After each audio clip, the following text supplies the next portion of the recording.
Good morning class. मैं सुदर्शन कुमार, आपका अपना चैनल SMITI जोन में आप लोगों का फिर से एक बार स्वागत करते हैं।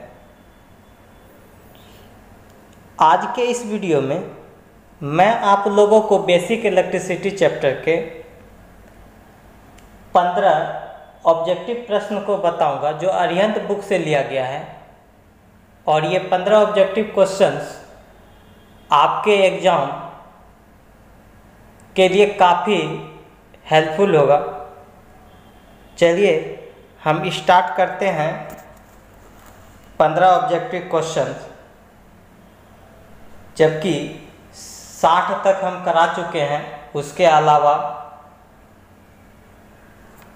इसमें बेसिक इलेक्ट्रिसिटी का 3-4 लेक्चर भी हो चुका है और ये मेरा अंतिम लेक्चर है। चलिए हम स्टार्ट कर रहे हैं। कौन सा नियम बताता है कि प्रत्येक बंद परिपथ में सभी वोल्टेज ड्रॉप का योग शून्य के बराबर होता है। इसमें कह रहा है कौन सा नियम बताता है कि प्रत्येक बंद परिपथ में सभी वोल्टेज ड्रॉप का योग शून्य के बराबर होगा। यानी देखिए ये क्वेश्चन किरचॉफ के द्वितीय नियम से है।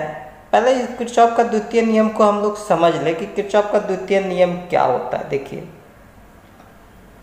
ये मेरा प्रतिरोध है और यहाँ पे क्या है मेरा, यहाँ पे कोई बैटरी है, ठीक है, ई है और यहाँ पे आर है और इस सर्किट से आई करंट फ्लो हो रहा है। तो किरचॉफ का द्वितीय नियम ये कहता है प्रत्येक बंद परिपथ, देखिए ये बंद परिपथ है, बंद परिपथ में क्या होगा, वोल्टेज ड्रॉप। वोल्टेज ड्रॉप किसके कारण होता है? रेसिस्टेंस के कारण होता है। वोल्टेज ड्रॉप आपका ये रेसिस्टेंस के कारण होगा। तो बीजगणितीय योग, वोल्टेज ड्रॉप का बीजगणितीय योग भी sigma is equal to I R, ये वोल्टेज ड्रॉप हो गया, sigma is equal to I R. सभी वोल्टेज ड्रॉप का योग शून्य के बराबर होता है। फिर उसके बाद चलिए इज इक्वल टू होता है आरोपित विद्युत वाहक बल, आरोपित विद्युत वाहक बल का बीजगणितीय योग। यानी ये जो sigma I R is equal to sigma E होता है, ये हम लोग द्वितीय नियम में जानते हैं। अगर हम इसको इधर लेते आए, इसको इधर लेके आए तो हम लिख सकते हैं ना, ये sigma sigma I R minus sigma E is equal to 0। तो यही आपको बता रहा है इसमें कि कौन सा नियम बताता है कि प्रत्येक बंद परिपथ में सभी वोल्टेज ड्रॉप का योग शून्य के बराबर होता है। तो यही नियम है आपका किरचॉफ के द्वितीय नियम में, ये या तो ये, ठीक है। इसमें जो वोल्टेज, मान लीजिए कि यहाँ EMF है, कितना सोर्स है तो उसका टोटल कीजिए बीजगणितीय योग। फिर यहाँ पे देखते हैं कितना वोल्टेज ड्रॉप हो रहा है रेसिस्टेंस पे, इस दोनों का देख रहे हैं। अगर इससे 10 कर रहा हो रहा है तो इसमें 5, ये दोनों आपस में बराबर होगा। तो यही बात इसमें कह रहा है कि सभी वोल्टेज ड्रॉप का योग क्या होगा, शून्य के बराबर होता है। तो ये किरचॉफ के द्वितीय नियम से ऑप्शन नंबर सी इसका सही होगा। जबकि किरचॉफ के प्रथम नियम क्या कहलाता है? किरचॉफ का प्रथम नियम ये कहता है कि किसी भी नोड पे या जंक्शन पे आने वाली धारा का योग जाने वाली धारा के योग के बराबर होगा। ये नियम इसमें कहता है, ठीक है। अगर मान लीजिए नोड पे ये धारा I1 है और ये धारा I2 है, ये धारा मान लीजिए I2 I3 नोड से बाहर जा रहा है, ये भी I4 बाहर जा रहा है, तो आने वाला कौन कौन धारा हो गया, ये I1 और I2, यानी I1 प्लस I2 बराबर हो गया किसके, I3 बराबर I4 के। यानी यही कहता है किरचॉफ का प्रथम नियम। क्लियर हो गया कि आने वाली धारा का बीजगणितीय योग बराबर जाने वाली धारा का कुल बीजगणितीय योग के बराबर होता है। चलिए 61 नंबर हो गया। चलिए 62 नंबर क्वेश्चन की ओर चलते हैं। 62 नंबर क्वेश्चन में कह रहा है किसी विद्युत नेटवर्क में प्रत्येक जोड़ पर आने वाली धारा का योग, अभी तुरंत बताए, प्रत्येक जोड़ पर आने वाली धारा का योग जाने वाले धारा का योग के बराबर हो तो इस नियम का नाम क्या है? तो इस नियम को क्या कहते हैं? अभी तुरंत बताए, प्रतिरोध के किरचॉफ के प्रथम नियम। जस्ट अभी हम आपको यही चर्चा किए ना कि किसी जोड़ पे, तो ये जोड़ है आने वाली धारा, ये I1 करंट इस नोड पे आई, फिर एक दूसरा मान लीजिए कि I2 करंट इस नोड पे आया, अब फिर इधर से I3 गया, तो हम यही ना लिखेंगे कि I3 is equal to I1 plus I2 is equal to I3। आने वाली किसी नोड पर आने वाली धारा, तो देखिए नोड पे कौन कौन धारा आ रही है? I1 और I2 आ रही है, और जबकि नोड से बाहर कौन सा धारा जा रही है? I3। तो ये I1 plus I2 is equal to I3, यानी आने वाली धारा का कुल योग इज इक्वल टू जाने वाली धारा का कुल योग। तो ये आपका आ जाएगा किरचॉफ के प्रथम नियम से। ठीक है, डी नंबर ऑप्शन। चलिए 63 नंबर की ओर चलिए। 63 नंबर क्वेश्चन में आपका क्या कर रहा है इसको समझिए। 63 नंबर क्वेश्चन कह रहा है दिए गए प्रतिरोध में से गुजरने वाली धारा का मान, दिए गए प्रतिरोध में गुजरने वाली धारा का मान आपको बताना है, धारा का मान बताना है। देखिए दिए गए प्रतिरोध में गुजरने वाले धारा का मान इसमें बताना है। आखिर हम लोग इसमें धारा का कैसे मान बताएंगे? आप देखिए, इसको ध्यान से देखिए, थोड़ा इसको क्वेश्चन को छोटा कर देते हैं। चलिए देखिए क्या होगा इसमें, दिए गए प्रतिरोध में गुजरने वाले धारा का मान, धारा का मान क्या होगा? अब देख लीजिए ये सर्किट यहाँ पे देखिए खुला है, जब सर्किट खुला है तो धारा का मान क्या हो जाएगा? मेरा 0 हो जाएगा। और काफ़ी इजी है, ट्रिकी सवाल है, आप इसको समझने का, सिर्फ समझने का फेर था। चलिए 63 हो गया, 63 हो गया, 64 की ओर चलते हैं। 64 क्वेश्चन को समझिए। 64 देखिए क्वेश्चन में क्या कह रहा है कि किस द्रव की ऋणात्मकता ताप गुणांक होती है। देखिए द्रव मतलब होता है पदार्थ, इस द्रव का अर्थ होता है पदार्थ। कह रहा है किस पदार्थ का ऋणात्मकता ताप गुणांक होता है, यानी निगेटिव टेम्परेचर कोफिशिएंट होता है किस द्रव का? तो ये याद रखिएगा, निगेटिव टेम्परेचर कोफिशिएंट होता है ये कार्बन का। ये भी क्वेश्चन काफ़ी महत्वपूर्ण है, वेरी वेरी इंपॉर्टेंट है। चलिए 65 की ओर। 65 नंबर क्वेश्चन में कह रहा है कि ऋणात्मकता ताप गुणांक का उदाहरण कौन सा है? ऋणात्मकता ताप गुणांक का उदाहरण कौन है? देखिए आप समझिए, ऋणात्मक ताप गुणांक का उदाहरण कौन है? तो देखिए ऋणात्मक ताप गुणांक में अंतर्गत में आता है कोई भी ओ धातु या अर्धचालक पदार्थ, समझ गए? कोई भी नॉन मेटल या सेमीकंडक्टर डिवाइस आएगा। अब जबकि देखिए ये कॉपर आपका धातु है, कॉपर आपका धातु आ जाता है, एल्युमिनियम आपका धातु आ गया, जबकि नाइक्रोम आपका क्या है? ये मिश्र धातु है। तो जो भी वो क्या होगा, वो धातु होगा और उप धातु।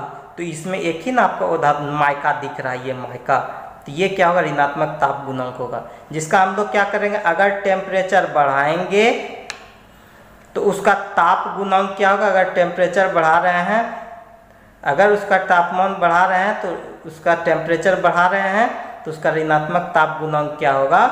यानी अल्फा का मान घटेगा। ठीक है, हमेशा रिवर्स होता है। चलिए जबकि हम लोग क्या देखे थे, अगर कोई भी मेटल के केस में, अगर M मतलब मेटल के केस में क्या होता है, अगर टेम्परेचर बढ़ा रहे हैं तो उसका ऋणात्मक ताप गुणांक का मान यानी ताप गुणांक का मान क्या होगा? बढ़ेगा, यानी उसका धनात्मक ताप गुणांक होता है। ठीक है, बढ़ता है। क्लियर? मेटल के केस में प्रोपोर्शनल होता है अल्फा के, यानी अल्फा का मान बढ़ाएंगे, ताप गुणांक का मान बढ़ाएंगे तो मेटल का क्या होगा? प्रतिरोध मेरा बढ़ेगा। चलिए 65 हो गया। 66 की ओर देखिए। 66 नंबर क्वेश्चन में देखिए, 66 नंबर क्वेश्चन भी काफ़ी इम्पोर्टेंट है आप लोगों के लिए। कह दिए गए x और y के बीच प्रतिरोध का मान ज्ञात करना। ये इसके और इसके बीच में आपको प्रतिरोध निकालना। अब कैसे निकालेंगे आप इसको देखिए। 6 और 2 कैसे कनेक्शन में, सीरीज में, तो 6 2 8 हो गया, 8 हो गया। अब इसका सर्किट कैसा बन गया, ये 8 हो गया तो हमारा सर्किट देखिए ऐसे बनेगा। देखिए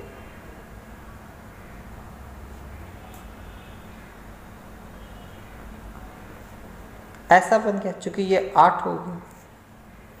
ये मान लीजिए ये तो 24 है, ये है, ये कितना है, ये 6 है।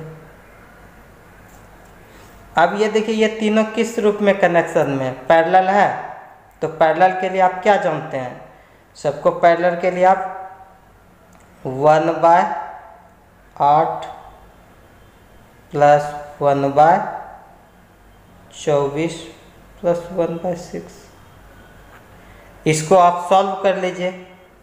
जब एलसीएम क्या आएगा आपका, देखिए एलसीएम आया आपका क्या, एलसीएम आ गया इसका 24,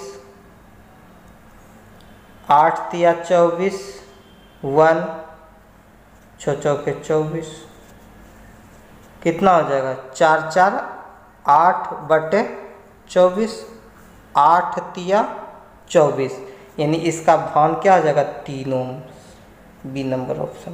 क्लियर। चलिए 67 की ओर चलिए। 67 में देखिए दिए गए चित्र के द्विआपूर्ति से प्रतिरोध से होकर धारा ज्ञात करें। प्रतिरोध से, इस प्रतिरोध से देखिए यहाँ मिस हो गया है, ये प्रतिरोध का मान यहाँ पे 5 ओम है, निकालना है। अब देखिए हम विभवांतर बताए थे, किन्हीं दो बीच के विभव के अंतर को विभवांतर कहते हैं। तो इस नोड पे, इस नोड पे और इस नोड पे पहले आप क्या निकाल लीजिए, विभव निकालिए। तो विभव मैंने भी निकाल दीजिए। तो भी आप कैसे निकालते हैं, तो भी निकालने के लिए आप क्या करेंगे, भी निकालने के लिए आप क्या करेंगे, भी निकालने के लिए हायर पोटेंशियल को लोअर पोटेंशियल में माइनस कीजिएगा। तो हायर पोटेंशियल +3 है और लोअर पोटेंशियल को माइनस करते हैं, माइनस सिंबल देंगे। ऑलरेडी यहाँ पे माइनस पहले से है, तो जब माइनस पहले से है तो क्या हो जाएगा 3 और माइनस माइनस +2, तो क्या हो जाएगा ये 5 वोल्ट हो गया। भी हमारा निकल गया और R का मान भी 5 है, ठीक है, R का मान भी आपके पास 5 है। तो I = आप क्या जानते हैं, V/R। तो V का मान हो गया 3 और R का मान भी, V का मान 5 और R का मान भी 5, तो कितना होगा 1 एम्पियर, जो कि आप देखिए 1 एम्पियर कहाँ पे है आपका, बी नंबर ऑप्शन में होगा। ये बी नंबर, समझ रहे हैं। देखिए हमेशा समझिए, फिर से एक बार हम आपको समझा देते हैं कि यहाँ पे देखिए ये जो है, ये वाला, ये और ये देखिए नोड पे, तो ये हायर पोटेंशियल है। जब ये +3 जो हायर पोटेंशियल हो गया, ये -2 लोअर पोटेंशियल है, तो हायर में लोअर को माइनस किए। जब हायर में लोअर को माइनस कर दिए, यानी 3 में माइनस कर दिए -2 कर दिए, तो टोटल आपके पास कितना मिला, टोटल मिला ना जी, आपके पास प्लस में 5 मिल गया, यानी वोल्टेज का मान 5 वोल्ट हुआ। और ये प्रतिरोध का मान यहाँ भी 5 है। तो I = आप तो जानबे करते हैं ना, I = V/R। तो V आपका यहाँ पे है 5 और बाय 5, तो क्या होगा कट करके 1, तो 1 एम्पियर आपको क्या देगा, करंट का मान, तो जो कि बी में है। चलिए 68 नंबर क्वेश्चन की ओर चलिए। 68 नंबर क्वेश्चन देखिए यहाँ पे कह रहा है 68, नीचे दिए गए चित्र में प्रदर्शित परिपथ का तुल्यांकी प्रतिरोधक ज्ञात करना है। यानी आप देखिए ये कनेक्शन कैसे दिया हुआ है, ये और ये पैरेलल में देख रहे हैं। तो पैरेलल में क्या होता है, तुल्यांकी प्रतिरोध निकालने के लिए 1/, करके निकालते हैं। 1/10 प्लस 1/5 प्लस 1/2। इस तरह जब आप निकालिएगा, इसका फिर आप क्या कीजिएगा, एलसीएम लीजिएगा। एलसीएम जब आप लेंगे तो एलसीएम आपका कितना आ जाएगा, तो एलसीएम आया 10 एलसीएम आएगा। फिर 10 होगा तो 1 + 2 प्लस क्या हो जाएगा 5। तो जब आप इसको सॉल्व करेंगे तो सॉल्व करने के बाद आपका क्या आंसर आ जाएगा, यही 1.25 ओम, जो कि आपका क्या होगा, ये सी नंबर ऑप्शन में होगा। ठीक है, तुल्यांक के प्रतिरोध निकाल देंगे। इसके लिए फॉर्मूला यही होता है कि आप इस पे रखेंगे 1/R = दिस। क्लियर। चलिए 69 क्वेश्चन की ओर चलिए। 69 क्वेश्चन में दिए गए परिपथ I5 का मान निकालना। I5 मतलब I5 धारा का मान निकालना। अब देखिए नोड पे कौन कौन आ रहा है, कौन कौन सी धारा आ रही है। तो नोड पे देखिए ये 2 एम्पियर की धारा आ रही है, 3 एम्पियर की धारा आ रही है और 10 एम्पियर की धारा आ रही है। इतना तो आ रही है, तो सबको जोड़ दीजिए आने वाला धारा। 10 + 2 12 और 3 15 हो गया आने वाला धारा 15। अब बराबर होगा जाने वाला धारा, देखिए 4 + I5।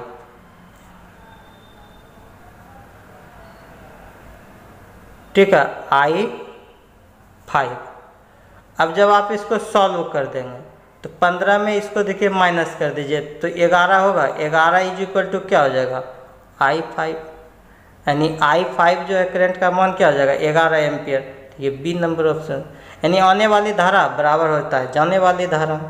ठीक है, चलिए उसके बाद 70 नंबर क्वेश्चन की ओर चलिए। 70 नंबर क्वेश्चन में क्या कह रहा है, निम्न में कौन सा किरचॉफ का नियम है। किरचॉफ का नियम, 2 नियम हम लोग पढ़े थे। तो 2 नियम में एक पहला नियम में क्या देखे, कोई भी नोड पे जितना धारा आएगा, मान लीजिए ये नोड है, नोड पे ये 2 धारा आई, I1 आया है और ये I2 आई है। ठीक है, और इधर क्या हो गया, I3 धारा निकल के चले गया और I4 भी निकल के चले गया। क्लियर। तो देखिए आने वाली धारा यहाँ पे कौन कौन है, I1 और I2 है। आने वाली धारा I1 और I2 ही है ना। तो I1 + I2, अब ये बराबर हो गया I3 + I5 के। यानी आने वाली धारा = जाने वाली धारा। तो ये प्रथम नियम है। देखिए तो यहाँ इस तरह का ही कुछ है, नहीं है। दूसरा हमने क्या देखा था, दूसरा भी हम दूसरे नियम में क्या देखे थे कि देखिए दूसरे नियम में ये देखे थे प्रतिरोध है और इसके साथ एक बैटरी लगा हुआ, ये R है, ये E है। दूसरा नियम हम क्या जाने थे कि कुल वोल्टेज ड्रॉप, तो कुल वोल्टेज ड्रॉप सिग्मा IR क्या होगा, किसी भी बंद परिपथ में कुल वोल्टेज ड्रॉप = आरोपित वोल्टेज। तो आरोपित वोल्टेज ये हो गया। तो ये सिग्मा IR = सिग्मा E, यानी ए नंबर सही होगा। चलिए 71 नंबर क्वेश्चन चलिए। व्हीटस्टोन ब्रिज है। व्हीटस्टोन ब्रिज को समझिए। जो ये व्हीटस्टोन ब्रिज है, हम आपको व्हीटस्टोन ब्रिज के बारे में आपको बताए थे कि व्हीटस्टोन ब्रिज में हम लोग क्या लेते हैं, वो ज्ञात प्रतिरोध का मान ज्ञात करने के लिए हम लोग व्हीटस्टोन ब्रिज का उपयोग करते हैं। और व्हीटस्टोन ब्रिज को ही हम लोग कहते हैं पोस्ट ऑफिस बॉक्स। याद रखिएगा, इसी को हम लोग कहते हैं पोस्ट ऑफिस बॉक्स। पोस्ट, दूसरा नाम है पोस्ट ऑफिस बॉक्स। ये काफ़ी महत्वपूर्ण है। पोस्ट ऑफिस बॉक्स, इसके दूसरे नामों से इसको जाना जाता है व्हीटस्टोन ब्रिज को। इसमें हम लोग क्या करते हैं, 4 प्रतिरोध को लेते हैं और इसमें से 3 प्रतिरोध का मान दिया रहता है और चौथा प्रतिरोध जो अज्ञात प्रतिरोध का मान ज्ञात करने के लिए हम लोग व्हीटस्टोन ब्रिज का उपयोग करते हैं। बैलेंस के केस में क्या होता है कि ये गैल्वेनोमीटर, यदि व्हीटस्टोन ब्रिज क्या है, बैलेंस है, तो बैलेंस के केस में ये गैल्वेनोमीटर क्या करता है, कोई भी करंट प्रवाहित नहीं होगा जब ये बैलेंस रहेगा। तो क्या कर रहा है चित्र में, व्हीटस्टोन ब्रिज में गैल्वेनोमीटर से होकर जब कोई धारा प्रवाहित नहीं हो रहा है, यानी गैल्वेनोमीटर से जो आई जी मतलब गैल्वेनोमीटर करंट का अगर मान 0 है, तब ये क्या होगा, ब्रिज परिपथ डैश में कहा जाता है। तब ये ब्रिज परिपथ आपका क्या कहलाता है, बैलेंस में कहलाता है। तब ये ब्रिज परिपथ क्या कहलाएगा, बैलेंस में कहलाएगा। क्लियर? तब ये ब्रिज परिपथ आपका क्या कहलाएगा, बैलेंस में कहलाएगा। यानी IG मतलब गैल्वेनोमीटर करंट का मान अगर 0 हो रहा है, तो यहाँ कह रहा है ना कोई भी धारा प्रवाहित नहीं हो रहा है, तब ये ब्रिज क्या होगा, बैलेंस में होगा। तो ये बी नंबर होगा संतुलन। ये जी में क्या होगा, करंट अगर 0 होगा तो बैलेंस। इसी को हम लोग कहते हैं post office box Wheatstone bridge. Wheatstone bridge का उपयोग अज्ञात मान के प्रतिरोध को ज्ञात करने के लिए किया जाता है। इसमें 4 प्रतिरोध को लेकर के किसी 3 का वैल्यू दिया रहता है और चौथे का मान हम लोग ज्ञात करते हैं। चलिए 71 हो गया। अब 72 नंबर क्वेश्चन के 72 नंबर क्वेश्चन को आप लोग समझिए। 72 नंबर क्वेश्चन को देखिए। 72 नंबर क्वेश्चन को देखिए क्या कहता है। 72 कह रहा है दिए हुए व्हीटस्टोन ब्रिज संतुलित होता है। ब्रिज आपको कह रहा है संतुलन में है, यानी संतुलित है तो मतलब IG क्या है, 0 है, गैल्वेनोमीटर करंट 0 है। तब कह रहा है P = 100 ओम और Q = 1 किलो ओम और S = 120 ओम है। तो अज्ञात प्रतिरोध का मान ज्ञात करना है। अज्ञात प्रतिरोध का मान आपको ज्ञात करना है। तो चलिए हम लोग इसको कैसे ज्ञात करेंगे, आइए इसको पहले हम लोग देखते हैं कैसे आप ज्ञात करेंगे। इसके लिए देखिए हम अभी बताए थे ये संतुलन में है। जब ये संतुलन में है तो क्या होगा, तो गैल्वेनोमीटर 0 इंडिकेट करेगा। आइए हम इसको आपको दिखाते हैं सॉल्यूशन करके। यानी ये इसका जो बनेगा फिगर पहले समझिए। ये मान लीजिए इस रूप में दिया हुआ है, देखिए यानी यहाँ पे जो गैल्वेनोमीटर है, देखिए समझिएगा आप लोग।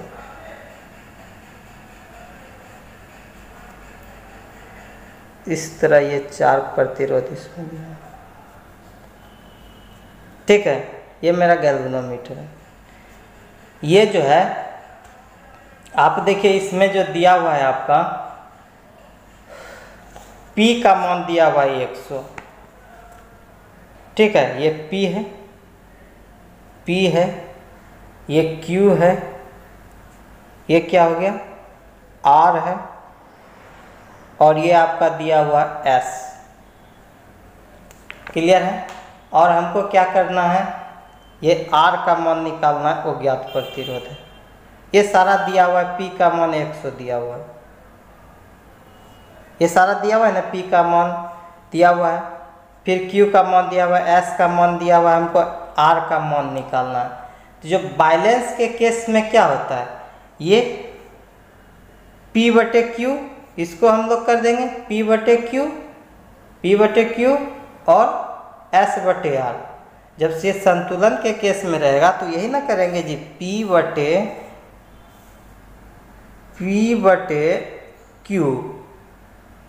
बराबर S/R। आप इस पे रख दीजिए। जब रखिएगा आप और सॉल्यूशन कीजिएगा, इसी पे आपको रखना है सारा का मान, और हमको अज्ञात प्रतिरोध का मान ज्ञात करना है, यानी R का मान ज्ञात करना है। ये R का मान जब ज्ञात करना है तो जब आप इस पे रख के सॉल्यूशन कीजिएगा तो आपका आएगा 1.2 किलो ओम, ठीक है। आप इस पे रख करके सॉल्व कीजिएगा। अगर नहीं बनेगा तो फिर हमसे जो है ना आप कमेंट बॉक्स में अब मेरा ईमेल दिया हुआ, आप इस ईमेल पे कांटेक्ट करके आप पूछ सकते हैं, ठीक है। इसका बी नंबर होगा। चलिए 73 नंबर क्वेश्चन की, चलिए 73 नंबर क्वेश्चन में करा है wheat stone bridge. Wheat stone bridge का उपयोग किसका मान ज्ञात करने के लिए किया जाता है? अभी जस्ट आपको बताए थे कि व्हीट स्टोन ब्रिज का उपयोग हम लोग करते हैं अज्ञात प्रतिरोध का मान ज्ञात करने, अज्ञात प्रतिरोध को, ठीक है। 73 क्लियर हो गया। अब चलिए हम लोग 74 की ओर। 74 नंबर क्वेश्चन, 74 नंबर क्वेश्चन में देखिए ये मिलान करने वाला है और इसको गौर से देखिएगा। 74 में सूची 1 और सूची 2 है। अब देखिए जूल का नियम है, फिर ओम का नियम है, किरचॉफ का नियम है, व्हीट स्टोन ब्रिज है। तो व्हीट स्टोन ब्रिज तो आपको पता है, ये होगा इसका डी नंबर, ये हो गया व्हीट स्टोन ब्रिज। चलिए उसके बाद चलिए अब ओम का नियम, ओम के नियम से भी इसी में रिलेशन बताता है, V = IR में। चलिए फिर हम लोग किरचॉफ के नियम की ओर चलते हैं। किरचॉफ के नियम में आपको पता है किरचॉफ के नियम ये होगा, द्वितीय नियम यहाँ से दिया है कि किसी भी बंद परिपथ में कुल वोल्टेज ड्रॉप = आरोपित विद्युत वाहक का योग क्या होता है, बराबर होता है, ये हो गया। अब देखिए जो बचा है ये हो गया जूल का नियम। जूल का नियम I² RT जानते हैं आप लोग जूल का नियम से, क्लियर। तो ये आपका मिलान हो गया। अब देखिए ये ऑप्शन आपका जो है कहाँ पे है ये, तो ये C नंबर ऑप्शन होगा। 1 का 2, देखिए 1 का 2, B का 3, B का देखिए 3 आया, C का 1, C का 1 और D का देखिए 4 आया। तो इस तरह आपके क्या हो गए, बेसिक इलेक्ट्रिसिटी आपका चैप्टर के ऑब्जेक्टिव आज पूरा का पूरा समाप्त हो गया, ठीक है। नेक्स्ट डे हम दूसरे चैप्टर को स्टार्ट करेंगे। तो चलिए आज का क्लास यहीं पे हम समाप्त करते हैं। यदि आप लोगों को आज का क्लास पसंद आया हो तो लाइक करें, शेयर करें, और यदि हमारे चैनल पे आप नए हों तो सब्सक्राइब करें और बेल आइकन को प्रेस करें ताकि करंट नोटिफिकेशन मिलते रहे। मिलते हैं next day. Thank you class.